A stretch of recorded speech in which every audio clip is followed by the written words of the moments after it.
Hello friends, welcome back to our series the back test. इस series में हम लोग डिफरेंट यूट्यूबर्स की स्ट्रेटजी को बैक टेस्ट करके रिजल्ट्स आपके सामने लाते हैं। सो आज की इस वीडियो में हम लोग बैक टेस्ट करने वाले हैं पुष्कर राज ठाकुर जी के चैनल पे हमारे सुभाषिस सर यानी कि पावर ऑफ स्टॉक्स के द्वारा डिस्कस की गई गेम चेंजर सेटअप को। और गाइस, इस स्ट्रेटजी में हमने कुछ ऑप्टिमाइजेशंस भी किए हैं to increase profitability. So video में एंड तक बने रहिएगा क्योंकि हर एक पॉइंट बहुत ही इंपॉर्टेंट है। इस स्ट्रेटजी के दो पार्ट्स हैं, पहला है शॉर्ट पार्ट एंड दूसरा है लॉन्ग पार्ट। आज की वीडियो में हम लोग लॉन्ग पार्ट को डिस्कस करने वाले हैं एंड शॉर्ट पार्ट को नेक्स्ट वीडियो में डिस्कस करेंगे। तो चैनल को सब्सक्राइब करके बेल आइकन प्रेस कर दीजिएगा ताकि उस वीडियो का नोटिफिकेशन भी आपको मिल जाए। And without any further ado, let's move on to the rules. हम लोग इस स्ट्रेटजी को बैंक निफ्टी पे बैक टेस्ट कर रहे हैं and rules were simple. For buying हम लोग को 15 मिनट का चार्ट ओपन कर लेना है एंड उस पर 5 EMA को प्लॉट कर लेना है। अब अगर प्राइस की क्लोजिंग 5 EMA के नीचे है एंड हाई 5 EMA को टच नहीं कर रहा है तो वो हमारा सिग्नल कैंडल होगा। अब अगर उस सिग्नल कैंडल का हाई टच होता है तो हम लोग बाय कर लेंगे, नहीं तो नेक्स्ट कैंडल अगर फिर से कंडीशन सेटिस्फाई करता है तो वो हमारा न्यू सिग्नल कैंडल हो जाएगा। चलिए कुछ एग्जांपल्स देख लेते हैं। जैसे यहाँ पर आप देख सकते हैं ये एक सिग्नल कैंडल है क्योंकि क्लोजिंग 5 EMA, ये 5 EMA प्लॉटेड है, क्लोजिंग 5 EMA के नीचे है एंड हाई भी 5 EMA के नीचे है एंड ये देखिए इसका हाई ब्रेक होते ही यहाँ पर ट्रेड हो गया।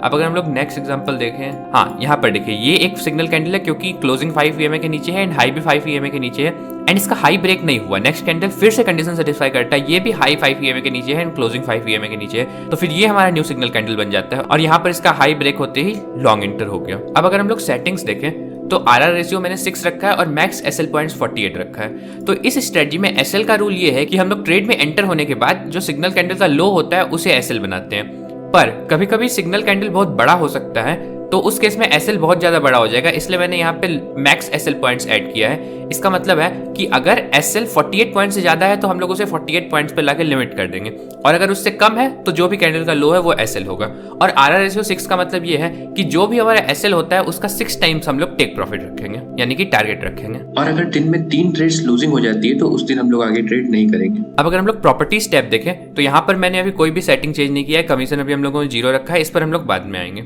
चलिए चलते हैं बैक टेस्ट रिजल्ट पर। तो ये बैक टेस्ट है from 1 April 2021 to current date यानी कि 1 दिसंबर 2022 यानी कि लगभग 20 महीने का।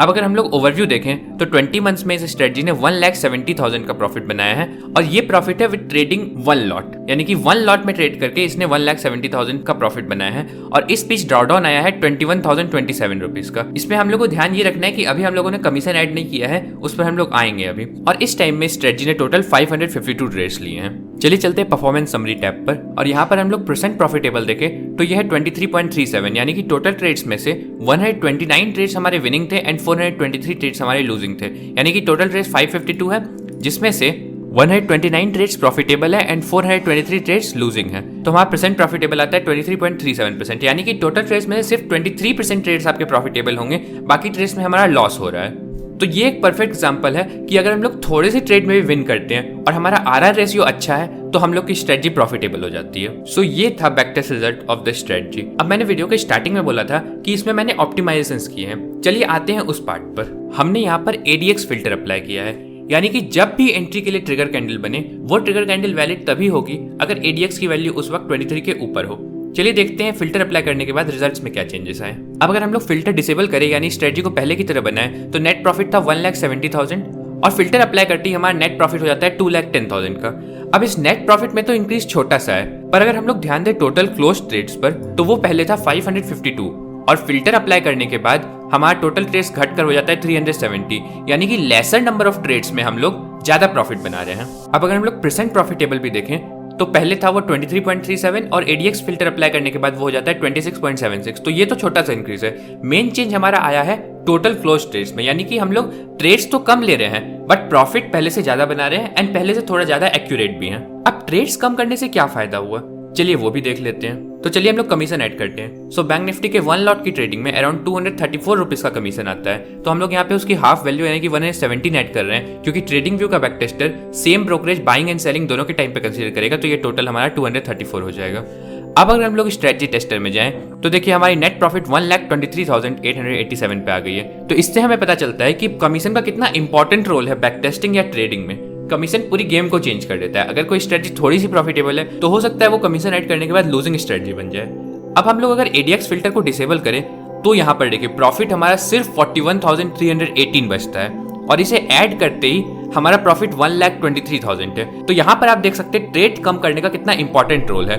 जितनी कम ट्रेड्स हम कर सके उतना अच्छा है, क्योंकि हर ट्रेड के साथ कमीशन और स्लिपेज भी ऐड होती है। तो यहाँ पर हमारी प्रॉफिटेबिलिटी 3 टाइम्स इंक्रीज हो जा रही है सिर्फ ADX फिल्टर ऐड करने से। और मैक्स ड्रॉडाउन भी हमारा 46,000 से 26,000 पर आ जाता है ADX फिल्टर ऐड करने पर। सो इस प्रॉफिट इंक्रीज का मेन रीजन है टोटल नंबर ऑफ ट्रेड्स कम होना, क्योंकि हमारा हर ट्रेड में कमीशन लगता है, और अगर हम लोग ज्यादा ट्रेड्स करेंगे तो हम लोग कमीशन में बहुत ज्यादा लूज कर देंगे। तो ट्रेड्स हम लोग जितना कम कर सके उतना अच्छा है, बट एक्यूरेसी हमें बढ़ानी चाहिए और ट्रेड्स कम करनी चाहिए। पर अगर हमारा रिस्क रिवार्ड बहुत अच्छा है तो कम प्रॉफिटेबिलिटी के साथ भी हम लोग यहाँ पे प्रॉफिटेबल हो सकते हैं। यानी कि यहाँ पे आप देख सकते हैं 26% ट्रेड्स के साथ भी हम लोग प्रॉफिटेबल है। सो फाइनल रूल्स हमारी ये बनती है स्ट्रेटजी की कि अगर हाई 5 EMA के नीचे है एंड क्लोजिंग भी 5 EMA के नीचे है तो वो हमारा सिग्नल कैंडल है, और वो सिग्नल कैंडल वैलिड तभी होगा अगर उस वक्त ADX की वैल्यू 23 के ऊपर है, और उस सिग्नल कैंडल का हाई ब्रेक होते ही हम बाय करेंगे।